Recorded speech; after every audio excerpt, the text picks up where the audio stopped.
Hei Natu. Hei Kellis. Kuidas sinu nädal läinud on? Oi, tänan küsimust. Minu nädal on läinud väga hästi. Sügis käib, õunu saab korjata. Mõnus on, tore on, siuke vahelduv värske õhk suvele jälle. Leidsime uru enda aiast üks päev. Põnev oli. Me ei tea, mis loom seda tegi. Elu on värviline on elu, mis ikka öelda. Kuidas sul endal? Minu nädal on läinud toredasti vist enam-vähem.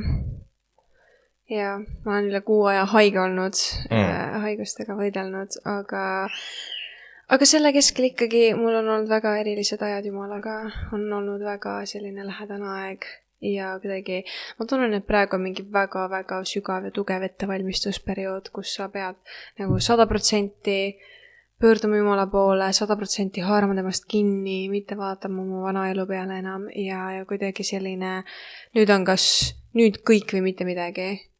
Ja kuidagi selline periood on, ma tunnen õhus kuidagi. Ma arvan, et väga paljud inimesed räägivad seda täpselt sama tegelikult. Ma usun, et sul on õigus. Palju on koguduses ka sellest juttu siuke mingi. Midagi põnevat on toimumas igal juhul. Jumal toimetab. Seda on väga lahe kuulda. Absoluutselt. Amen. Tänane osa, meil on selline osa teemaga level up usuelus. Ehk siis, kuidas minna sügavamale Jumalas. Oled sa olnud paar aastat kristlane, 10-20 aastat, me ikka tahame nagu jõuda veel sügavamale ja sügavamale Jumalas, aga kuidas seda teha? Ja me mõtlesime, et võib-olla käsitleme alguses seda, et mis asi see ei ole ja siis mis see on ja kuidas jõuda sügavamale ja kuidas sa ära tunned selle, et sa tegelikkuses ka oled jõudnud sügavamale Jumalale. See on väga hea teema, väga hea küsimus, sellepärast, et vaata, asjad käivad ka elus Jumalaga sükseti nagu hooti. Ja sul võib olla kohti, kus sa oled hästi lähedane Jumalale, tajutad hästi palju, siis on perioodi, kus sa üldse ei taju teda ega nagu tunne tema ligiolu. Aga siis selle keskel me peame ikkagi rääkima sellest, on nagu ka üleminekud ühest kohast teise ja siis on Jumalal on nagu faasiga sinu elus, kus ta tahab, et sina astuksid sisse mingisugusesse uude hooaega. Ja sellest me tegelikult nagu keskendumegi, et mis toimub nende faaside keskel, kuidas need ära tunda üleüldse, see on ka muide väga hea küsimus. Et kas Jumal kutsub meid kogu aeg sügavamale või see on mingi ajahetk, kus ta eestab sulle kaardi ja ütleb, et näed nüüd on sügavamale. Ja see on väga hea.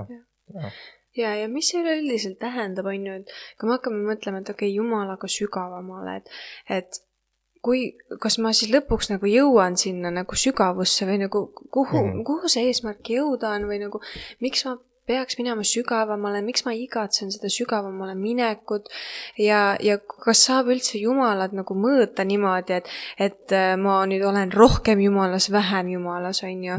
Et mis on sinu arvamus sellest? Ja see on väga hea küsimus. See on ühtepidi, ma ütleks, et võib-olla niipidi, kui sa oled nagu kristlane, sa oled Jumala ja Jeesuse enda elu issandaks võtnud ja Jumal toimetab sinu elus, siis Jumala nagu kohalolu tegelikult su elus on konstantne, on ju.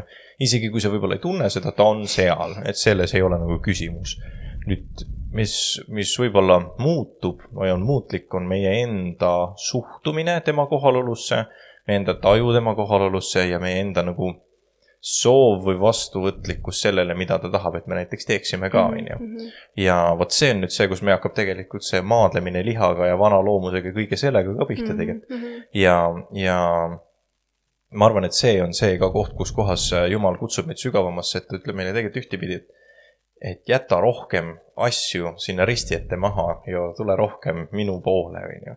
Et ma ei mõtle ainult patte, ma mõtlen ka nagu kogu oma elu, kõike, mis sul on, kõike, mida sa nagu vähegi selles mõttes suudad ja tahad enda sees, et selle sa jätad väikselt järjest nagu rohkem järk-järgult Jumala ette maha ja võtad vastu seda, et tegelikult Jumal, ma tahan ainult sinu tahet ja sind. Ja see ei ole lihtne protsess, see ei ole üldse lihtne protsess, sellepärast, et sa oled ikkagi nagu vaba tahtega indiviid, kellel on ka unistused, lootused ja huvid, on ju. Ja sa pead olema suuteline neid asju kõrvale panema ja tahtma Jumalat üle kõige ja tahtma nagu armastama Jumalat kogu oma südamega. See on räigelt raske tegevus tegelikult. Ja ma arvan, meil ongi terve elu vaja seda õppida tegelikult, sest et see ei ole üldse siuke, see ei ole mingisugune nagu ühekordne tegevus. See on midagi, mida me ajapikku õpime järjest rohkem ja rohkem. Väga-väga raske ülesanne on kogu oma südamega armastada Jumalat tegelikult. Mis sa arvad, et see tähendab?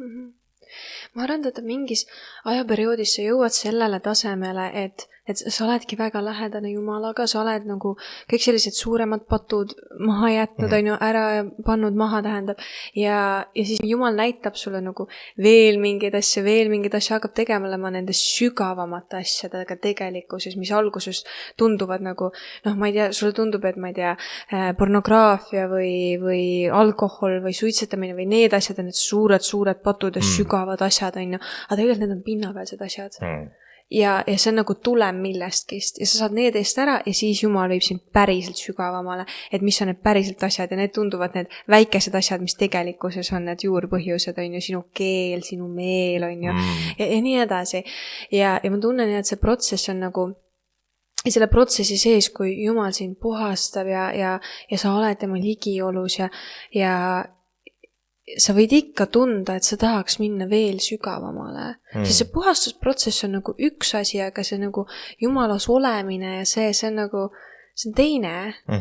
See nagu, nad käivad nagu käsikäes koos, on ju, Jumal puhastab sind, on ju, ja sa oled temas, aga see igatsus Jumala järgi ja see on nii palju, see on hästi sügav ja see on palju nagu suurem termin, et see puhastusprotsess on nagu üks osa Jumalas olemisest, on ju, et see nagu, see on nagu väike osa sellest suurest tervikust tegelikult ja sa võid selle keskel ikkagi, isegi kui sa oled juba aastaid käinud Jumalaga väga lähedane temaga, sa ikka tunned, et ma tahaks veel ja ma arvan, et me jäämegi seda tundma nii kaua, kuniks me saame paradiisi, kus me oleme päriselt Jumalaga koos. Kus meie nagu päriselt see nagu vana keha ja see saab ka nagu surma, on ju, ja siis Jumal äratab meid ülesse. Ja ma arvan, siis on see päriselt hetk, kus me oleme nagu, okei, nüüd ma jõudsin kohale, on ju. Aga ma arvan, et siin maailmas isegi, kui sa oled kristlane, sa jäädki alati rohkemat tahtma, on ju, või nagu rohkemat tahtma Jumalast. Jah, ma arvan küll. Ja see on võib-olla ka seotud isegi sellega, et vaata, kuna me elame patuses maailmas ja me oleme paratamatult ise patused, on ju, siis meie sees on nagu lahutamatult mingid osad, mis ei saagi kunagi olla Jumala juures, on ju. Need on lihalikud loomused, need on need, mis ära surevad enne seda, kui me läheme paradiisi. Need on need, mis jäävad siia maha õigmeni, kui me lähme ja Jumal meid äratab ja viib meid üles enda juurde. Ja ma arvan, et see tekitab selle tunde, et sest et me ei ole suutelised siin 100% ajast nagu niimoodi teda, või mitte 100% ajast, 100% nagu oma olemuselt niimoodi teda nagu tunda. Aga ma küsiksin sinult. Jaa, Metu. Et kui me räägime Jumalaga sügavamale minekust, ma arvan, et see on väga hea on võib-olla alustadagi sellest otsast, et mida see siis tegelikkuses endas ei tähenda. Ja alustame sellest, mis see ei ole. Esiteks, mis see ei ole. Meil peab tekkima nagu see arusaam, et meie emotsioonid ei võrdu Jumala ligiolu. Et see võib vahest olla nii, aga see ei ole reegel. Ja Jumalaga sügavamale minnes, kui sa tahad sellist nagu level up'i teha oma usuelus või sa tahad järgmisele tasemele jõuda, on ju, tahad sügavamale jõuda, siis nagu võib esmalt mõelda, et okei, et nüüd ma pean hakkama nagu tema ligiolu taga otsima ja ma saan aru tema ligiolust läbi oma emotsioonide. Et nüüd ma hakkan rohkem ülistama selleks, et ma tunneksin midagi ja kui ma nüüd tunnen midagi siit, saan sellise nii-öelda laksu kätte või sellise nagu, hakkavad pisarad tulema ja sa tunned seda nagu emotsioonide laviini, et nüüd Jumal on mulle ligemal. Ja nüüd mida rohkem ma seda teen, järelikult seda rohkem sügavamale ma lähen Jumalas. Aga see on emotsioonide taga otsimine, mitte Jumala taga otsimine. Ja emotsioonid ei võrdu Jumala ligioluga. Jumalaga sügavamale minnes me ei otsi taga nagu mingit emotsioonide laksu, me ei tegele üle spiritualiseerimisega, vaid me otsime päriselt Jumalat, otsime päris asja. Mis on see päris asi? Mitte tundeid, mitte emotsioone, kui need tulevad, see on ka tore, aga me tahame Jumalat ja mitte mingit laksu kätte saada. Ma mäletan, kui ma ükskord ma tegin palveaega, läksin autoga niimoodi palve jalutuskäigule, on ju, ja ma hakkasin valima nagu mingit ülistusmuusikat, et mingit meeleolu tekitada, on ju, ja siis järsku ma olin nagu, ei, Jumal, ma tahan päriselt sind kogeda, ilma, et miski mõjutaks mul mingeid emotsioone või midagi.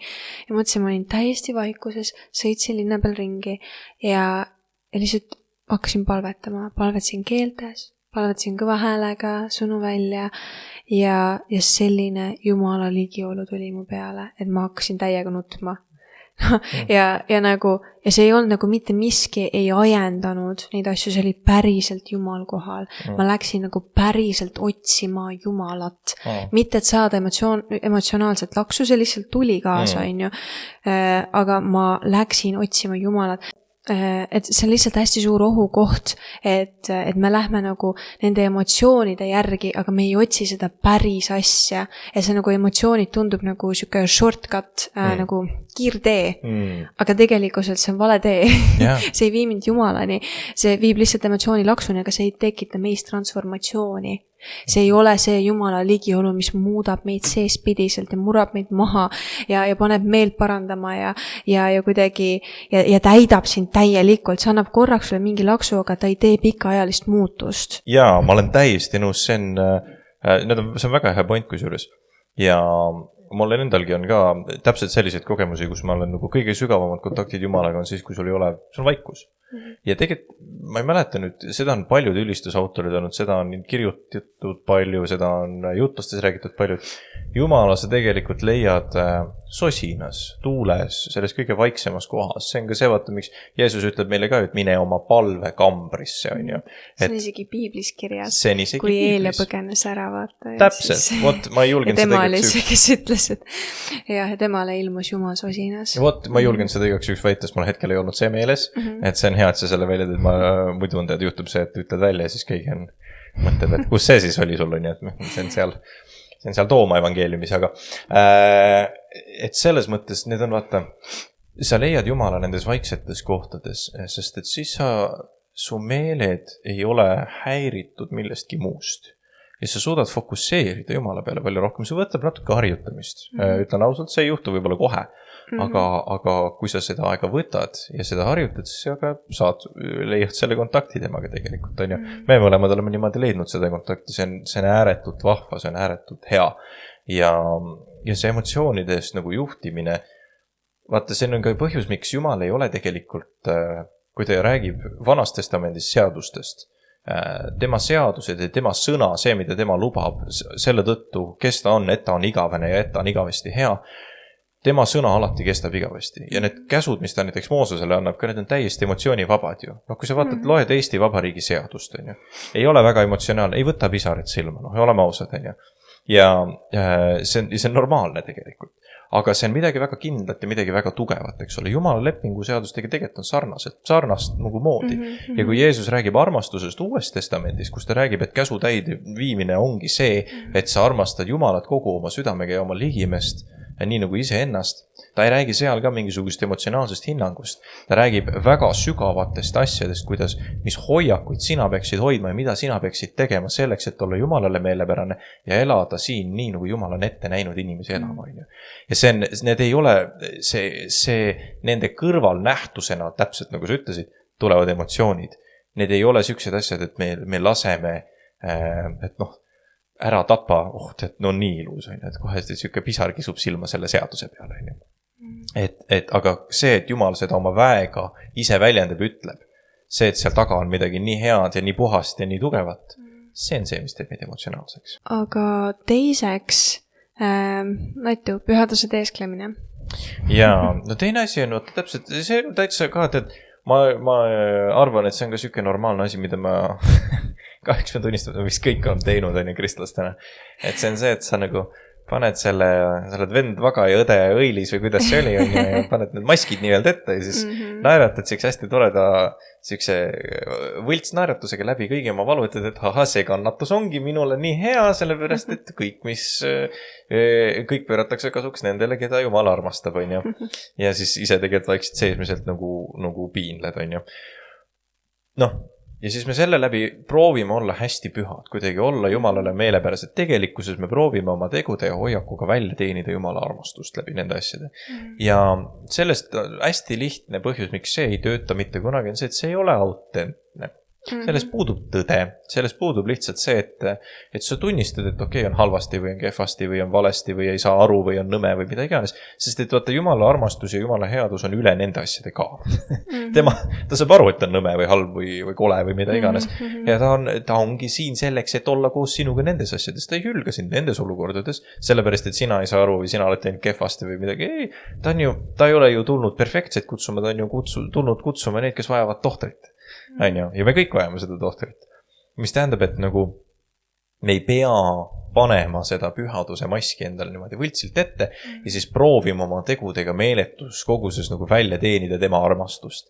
Ei, me peame minema siiralt tema ette, andma iseennast nagu väga siiralt ja südamest ära ja siis vastu tasuks me saame pühaduse. Me paneme oma patud tema ees maha, me tunnistame need ülesse ja tema puhastab meid, tema teeb meid pühaks, tema on see, kes täidab meid ja juhib meid tegelikult nendes asjades.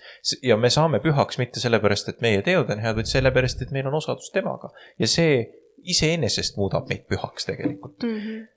Nii et sellest nagu fake it till you make it nagu siin kontekstis, no ikka see ei tööta. Et no lihtsalt ei saa hakkama. Aga mis veel? Mis oleks veel midagi, millest me nagu, mis ei oleks siis Jumalaga sügavamale minek? Rääkimine piibli lugemisest, rääkimine palvetamisest, rääkimine koguduses käimisest, aga mitte nende asjade tegemine. See on, ma ei tea, kas sul on ka olnud neid perioode? Mul on kindlasti olnud perioode, kus muidu sul on hea rutiin olemas ja siis vaikselt see kuidagi kaob ära, aga siis sa räägid ikka edasi ja see on nii oluline ja absoluutselt tuleb neid asju teha, absoluutselt. Ja siis sa absoluutselt ise ei tee tegelikult seda. Et sa saad aru, kui oluline see on, aga sa reaalsuses ei tee seda. Siis mitte miski ei vii sind lähemale. See on nagu rääkimine trenni tegemisest. Ja ma teen täiega trenni, ma täiega söön tervislikult ja siis ei tee tegelikkuses seda. Või et ma alustan esmaspäeval, aga tegelikult ei alustagi. Teadlikkus ei ole tegu, on ja? Ja, täpselt. Ja sa võid teada, et see on hea, aga kui sa päriselt seda ei tee, siis see ei vii sind sügavamale. Ja see on väga hea point. Ja ma arvan, et see on eriti vaimulike töötegijate juures. See on inglise keeles muide väga hea lause selle kohta. Practice what you preach. Siis praktiseeri seda, mida sa õpetad. See on alati õpetajatele süke kohane asi, mida meelde tuletada iseendale ka. Aga kuidas minna siis sügavamale Jumalas? See on väga hea küsimus. Esimese punktina võib-olla räägiks sellest, mida meile piibel räägib. Ja kui me vaatame nii Vana ja Uut Testamenti, siis väga palju me näeme sellest seda, et Jumal räägib sellest, et me peaksime otsima tema palet. Ja see on midagi, mis on nagu tohutult oluline, sellepärast, et see on nagu jätkuv tegevus ja see kirjeldab ka meie nagu suhtekorda Jumalaga tegelikult, on ju. Ja Hebra 11.6 ütleb meile järgmiselt. Aga ilma usuta on võimatu olla meelepärane, sest kes tuleb Jumala juurde, peab uskuma, et tema on olemas ja et ta annab palga neile, kes teda otsivad. Õpetussõnad 8.17 ütleb meile, mina armastan neid, kes armastavad mind ja kes otsivad mind, need leiavad minu. Need tegelikult peegeldavad kõike ju seda sama, mida Jeesus ütleb Matteuse evangeeliumis, kus ta ütleb, et kes koputab, sellele avatakse, kes otsib, see leiab, on ju. Ja need on ju tegelikult täpselt samamoodi nagu näitajad selle kohta, et me peame nagu jätkuvalt otsima Jumalat. Ja kui me rääkisime ennem siin vaikselt aja võtmisest palvekambris või üksinda olles selleks, et Jumalaga suhelda, vaata, see ongi koht, kus sa tegelikult otsid, on ju. Ühtepidi muidugi sa otsid oma tegudega ja kõigega, mis sul on, et sa vaatad, et sa Jumalale nagu seadustiku ja Jumala korra vastu ei lähe oma eluga või oma valikutega, aga teistpidi on see, et sa otsid tema seda palet. Ja see pale otsimine väga tihti ongi see, et me paneme ise ennast valmis ja me ütleme Jumalale, et isa, ma otsin sind, ma tahan sind, tule sina ja räägi minuga. Sest et meil ei ole nagu võimekust, see ei ole nagu päris see sama, et me läheme Riigikogu ukse taha, nõuame õigust, on ju, ütleme, et Jumal, ma olen siin, et nagu nüüd kohtu minuga, on ju. Meil ei ole seda võimekust minna niimoodi tema juurde, aga mida me saame teha, on alandlikult paluda, et Jumal, tule sina kohtu minuga. Ja siis selle peale ta on lubanud oma sõnas, kes mind otsivad, need leiavad minu.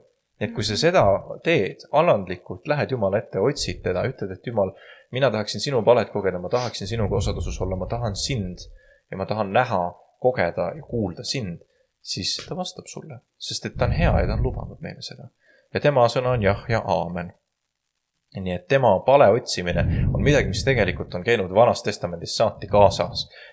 Võib-olla me lihtsalt ei ole seda alati niimoodi nagu sõnastanud, aga tegelikult see on asi, mida me peaksime kogu aeg tegema ja enda nagu praktikasse võtma ka, kui me Jumalaga koos käime.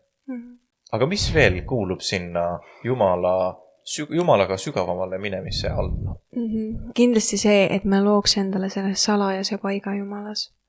Et meil on terve osa tehtud ka salajane paik, aga et see on nii oluline see, et sa lood endale selle salajase paiga, kus sa kohtud Jumalaga. Ja see on nagu, see võib olla mingi kohakene su kodus kuskil, kus sa tuled ja sa pühendud oma aja Jumalale. Ja sa tuled Jumala ette ja sul on nagu mingisugune rutiin, mingisugused asjad, mis sa teed, näiteks üks peatükk piiblit, üks palve päevas. Sa tuled sinna paika ja sa võtad selle aja Jumalale. Mitte miski muu ei saa sind häirida, mitte miski muu ei ole su ümber, ei saa su tähelepanu, ainult Jumal. Ja sa tuled sinna salajasse paika ja su süda on täiesti avatud Jumalale. Ja see on see, mis sind nagu kõige rohkem täidab, sest sa ei saa minna sügavamale Jumalas, kui sa ei veeda aega Jumalaga. Kui sa ei võta seda eraldi aega Jumala jaoks. Aga ma ütlen ausalt, et ma tean, et see sõna rutiin tundub võib-olla mõne jaoks täiesti kohutav asi, aga tegelikkuses see on nagu kuidas ma ütlen, usuelus meil on vaja rutiini ka. Meil on vaja nagu spontaansust, millesse Jumal meid juhib, aga see spontaansus saab juhtuda, kui meil on hea ja tugev vundament. Ja kuidas meil tekib hea ja tugev vundament, kui meil on distsipliin. Ja distsipliin tekib siis, kui meil on hea rutiin. Ja meil on vaja seda rutiini, kuidas see iganes sinu jaoks välja näeb, on ju. Kas see on üks peatükk piiblit päevas, üks palve päevas, on see sinu jaoks tund aega piibli lugemist, on ju. Onu Klaus Mölleriga rääkis. Onu Klaus, Uncle Klaus. Ja, me räägime Onu Klaustest Elli fännast. Ja, Klaus Möller näiteks ütles, et tema jaoks on see 2 tundi piibli lugemist iga päev. Ja see on tema see nagu salajane paik, on ju see, kus ta tuleb Jumala ette ja kuna ta reisib, siis tal ei ole see üks koht, on ju. Nii, et ta teeb endale sellise kohakese ja ta loeb 2 tundi piiblit päevas ja see on see tema aeg Jumalale, on ju. Ja kus mitte miski muu maailm ei sega teda ja ma ei tea, kuidas see sinu jaoks on, mis sinu jaoks see salajane paik on? See on väga hea küsimus, minu jaoks väga palju salajane paik on siis, kui ma autoga sõidan tegelikult. See on väga tihti see, siis ma olen üksi peamiselt, et siis see on see koht, kus mul on nagu aega ja kohta võtta, et kuulda ja rääkida Jumalaga tegelikult. Ja see on praeguses ajahetkes, varem mul oli täpselt samamoodi piibel ja palve, sükekamber. Praegu see on kuidagi jõudnud selleni. Teine ka hommikul piibli lugemine, ma proovin tihti siis, kui meie tütar ärkab, siis ta on veel selline unine ja ta ei ole veel pahane ja liiga palju pahandust ei tee, siis mul on 5 minutit aega, et kohvi ketta ja piiblit lugeda natuke, siis see on ka hea. Aga ja peamiselt on see autosõit, on minul niimoodi näeb välja see salajane paik. Milline on sinu oma? Mul on hommikuti ärgates kohe siuke väike nurgakene magamistoas ja siis ma lähen sinna ja loen oma peatüki piiblit, palvetan, mõtisklen sõna üle, vahepeal vaatan kommentaare juurde sellele veel ka, et see sõna saaks eriti läbi immutatud kuidagi, et ma mõistaks paremini ja siis vahepeal on pikem palve, vahepeal isegi ülistusaeg ja nii edasi, aga see üks peatükk piiblit, üks palve päevas, see on mul olnud nagu aegadest alates. See on mul olnud tükk aega ja see on üks rutiin tõesti, mis on nagu kannud läbi kõige. Aga see salajane paik, see, et sa tõesti nagu lood endale sellise nagu aja Jumalaga ja selle rutiini. Ja see on see, mis ma arvan, et viib sind veel sügavamale. Jah, absoluutselt. See on nagu vundament, mille peale sa saad kõike muud ehitada. Täpselt. Ja naljakal kombel, vaata, see on nagu abielu. Seal on samamoodi, sul on oma igapäeva rutiinid ja siis on see spontaansus selle keskel. Täpselt. Ja siis kolmandaks, ma alustan sellest, et ma loen ühe peatüki Mattuse 14, alates salmist 22. Ja Jeesus käskis sedasama oma jüngreid paati astuda ja sõita vastaskaldale tema eele, sellal, kui ta laseb rahva hulkadel minna. kui ta siis rahva hulgad oli minema lasknud, läks ta üles mäele üksinda palvetama ja õhtu jõudes oli ta seal üksinda. Aga paat oli juba hulga maad kaldast eemaldanud, heitlemas lainetega, sest tuul oli vastu. Ent 4. öövahi korral tuli Jeesus nende juurde järve peal kõndides. Aga Jeesust järve peal kõndimas nähes ütlesid jüngrid kohkunult, see on tont, ja hakkasid hirmu pärast kisendama. Aga Jeesus kõnetas neid sedamaid, olge julged, sest see olen mina. Ärge kartke. Peetrus vastas, issand, kui see oled sina, siis käsi mind tulla enda juurde vee peale. Tema ütles, tule. Ja Peetrus astus paadist välja ning kõndis vee peal ja tuli Jeesuse juurde. Aga tuult nähes lõi ta kartma ja hüüdis uppuma hakates. Issand, päästa mind. Jeesus sirutas kohe oma käe, haaras temast kinni ning ütles talle, sa nõdrausuline, miks sa kahtlesid? Ja kui nad astusid paati, rauges tuul. Paadis olijad aga kummardasid teda ja ütlesid, tõesti, sina oled Jumala poeg. Miks ma tahtsin seda lugu siia osasse sisse tuua, on see, et paljud võib-olla räägivad sellest vee peal kõndimisest, kui et see oli, sellest on tehtud palju õpetusi, et ja usaldamine ja nii edasi, aga et nii oluline vaata see lõpumõte seal, et peale seda imedega, mida Jeesus tegi, paadis oli, et said aru, et tema on tõesti Jumala poeg. Ja ma mõtlen ka, et sa ei saa minna nagu sügavale Jumalaga, kui sa ei saa aru, keda sa teenid. Kui see arusaamine Jeesusest kui Jumala pojast, kui see eksisteerib ainult mõistuse tasandil, siis sa ei jõua sügavamale, see peab läbistama su südant. See nagu arusaam sellest, milleks Jeesus tuli siia maailma, mida ta tegi, see peab läbistama sind täielikult. Ja ma arvan, et see saab ainult siis juhtuda, kui sulle tekib selline ilmutuslik teadmine või see, mida paadis oli, et kogesid, et nad nägid mingid imedegu, ja siis nad said aru sellest, et tema on Jumala poeg. Või siis sa palud Jumala armu, et ta tõesti nagu, täielikult näitaks sulle seda, nii et see nagu murraksid maha reaalsuses, Kui sa palud Jumalalt armu, kui sa palud Jumalalt seda, et Jumal ilmuta mulle ennast, näita, kes sa oled, Jumal tõmba mind enda juurde täielikult, siis ta tõmbab sind. Ja siis see nagu, ma ütlen nagu, ma olin terve elu kristlane, ja ma ei saanud aru sellest, nagu ma teadsin mõistuslikult, kes on Jeesus, et ta on Jumala poeg, aga see ei olnud mind muutnud, see ei olnud nagu läbistanud mu südant. Ja siis, kui ma tulin tagasi tänu sellele, et Jumal andis mulle armu ja tõmbas mind tagasi enda juurde, ja see, kuidas ma hakkasin lugema piiblit ja evangeeliumit, Matteuse, Markuse, Luuka, Johannese evangeeliumid ja ma olin nendega lõpetanud ja siis ma sain järsku aru sellest, mida Jeesus tegi ja ma langesin põlvede peale ja see läbistas mind täielikult ja siis mu ellu tuli transformatsioon, tuli see muutus ja see ei oleks olnud, kui Jumal poleks mind tõmmanud sellesse ja kui ma poleks küsinud Jumala käest, Jumal, anna mulle tahet tahta sind uuesti. Need on väga imelised hetked tegelikult, sellepärast, et vaata, seal on see koht, kus see ei ole midagi, mida meie saame ise välja teenida või ise endale teha. Sa ei saa ilmutuslikku arusaama Jeesusest ise endale tekitada, see on midagi, mida Jumal peab sulle andma. Ja see ongi see koht, kus sa täpselt lähed sinna salajasse paika ja palud, et Jumal, mina tahan ka seda.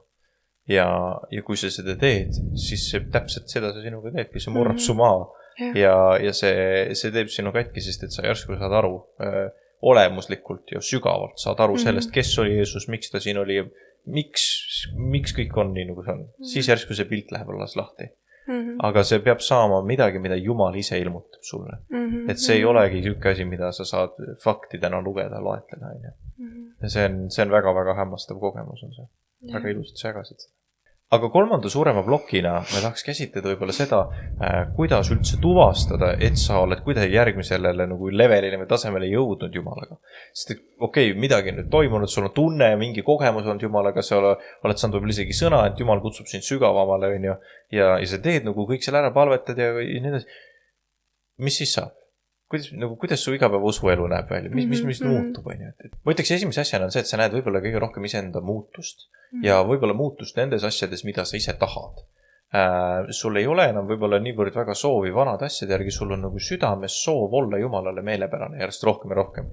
Ma arvan, et see on esimene siuke suurem kontakt, mida sa nagu näed enda puhul, et see, mida sa võib-olla pead normaalseks, sa hakkad kaaluma kõike jälle teistmoodi üle. Et vaatama, et kas see on ikka Jumalaga ka nagu samapärane. Võib-olla vahetavalt see on siuke natuke mõttetu kaalumine. Ma mõtlen seda, et noh, et okei, et su teed makaroneid, mõtled, et kas makaronid on ikka Jumalale meelepärased. Ja siis mõtled, okei, tegelikult on küll, et see on ülemõtlemine. See on normaalne ja seda vahetavalt tulebki läbi käia. Aga siis teistpidi sa hakkad mõtlema jälle, et tuvitud, kas see, kuidas ma räägin, kas mu kõnepruuk on Jumalale meelepärane, kas see, kuidas ma inimesi kohtlen, kas see on Jumalale meelepärane. Sul tuleb meelde, et kuule, et ma ütlesin kellelegi tegelikult päris kehvasti mingi päev, äkki ma peaks minema vabandama tema ees või. Et mina tooks esimesena välja võib-olla selle, et sa näed nagu iseenda hoiakutes kõige suuremat võib-olla muutust nendes süükistes, ka oma igapäeva elu asjades. Et sa mõtled seda, et sinu soovid järsku ei ole enam ainult nagu sinu tahtmine ja nagu mida mina tahan ja minu kuningriik sündigu, vaid et järsku need hakkavad joonduma Jumala tahtega. Täpselt seda ma mõtlengi. Ja. Aga kas sa hakkad ka nagu helendama pimedas? See tuleb nüüd teistest nähtud, see oli mingi hiirgus. No Mooses küll helendas, aga nii et ma ei saa öelda, et seda kunagi ei juhtu.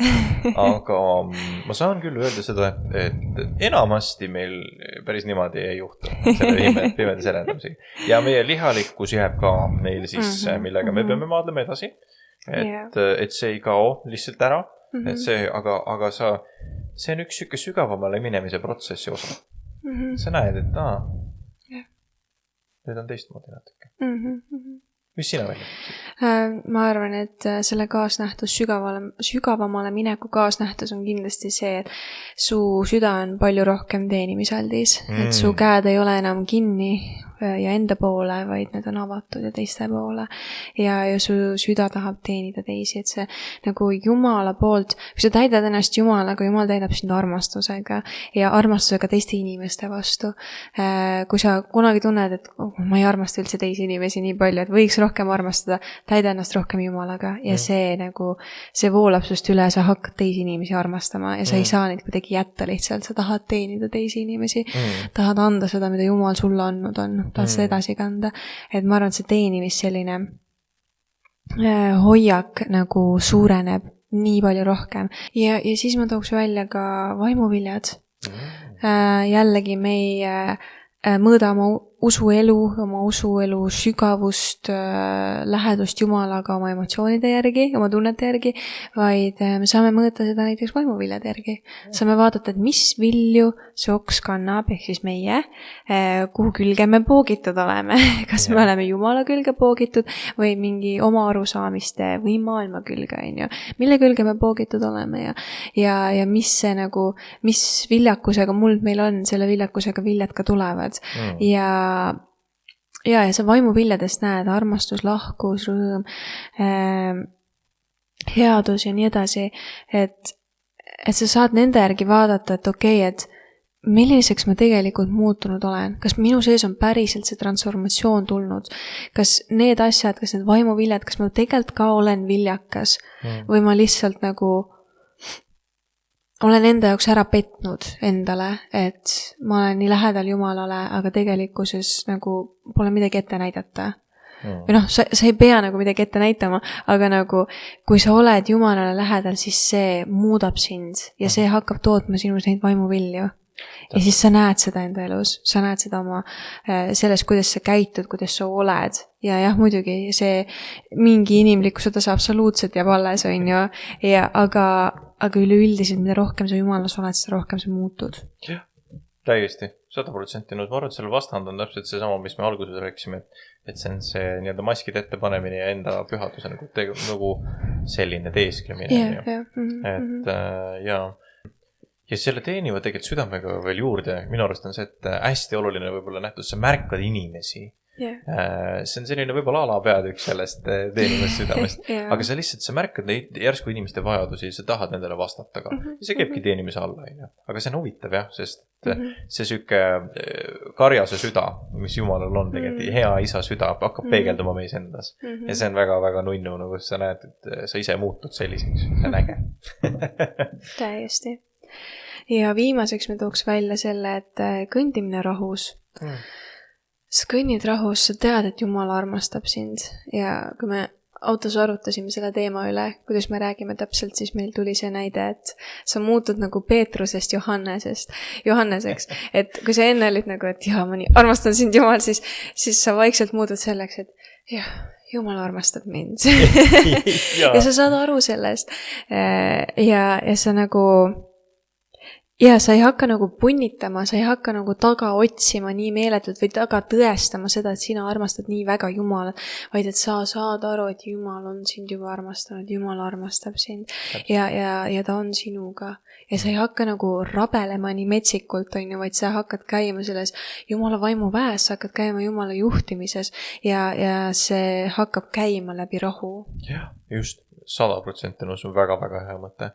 See rahu on alati indikaator sellest, et see on siuke ülalt tulev rahu, mitte mingi zen, vaid et see on see, et sulle on antud rahu mitte nii nagu maailm annab, vaid nii nagu Jumal annab. Täpselt, jah. Ja see on siuke pidev, see on tore. See on väga-väga tore. Aga ma arvan, et selliste lahedate mõtetega me tahakski tegelikult kutsuda teid, kallid kuulajad ja vaatajad, lihtsalt võtma seda osadust, otsima Jumala palet ja minema temaga sügavamale. Seepärast, et meie mõlema elud on absoluutselt testamendid sellest, et see ei ole kunagi halb otsus minna sügavamale Jumalaga. Vastupidi, see toob ainult rohkem siia maailma sinu ellu rõõmu, kasu, Jumalat, väärtust, valgust, armastust juurde. Ja ma arvan, et see on Jumala tahe ka teile. Kõigile, meile kõigile tegelikult, et me tuleksime temale lähemale ja läheks temaga sügavamale. Ja selliste mõtetega me tänase osa tahaksimegi lõpetada. Aitäh teile, kallid kuulajad ja vaatajad, et te meiega koos olete siin imelisel teelkonnal nimega elu ja pidage meeles, et meie armastame teid, aga Jeesus armastab veel rohkem ja näeme juba järgmine nädal.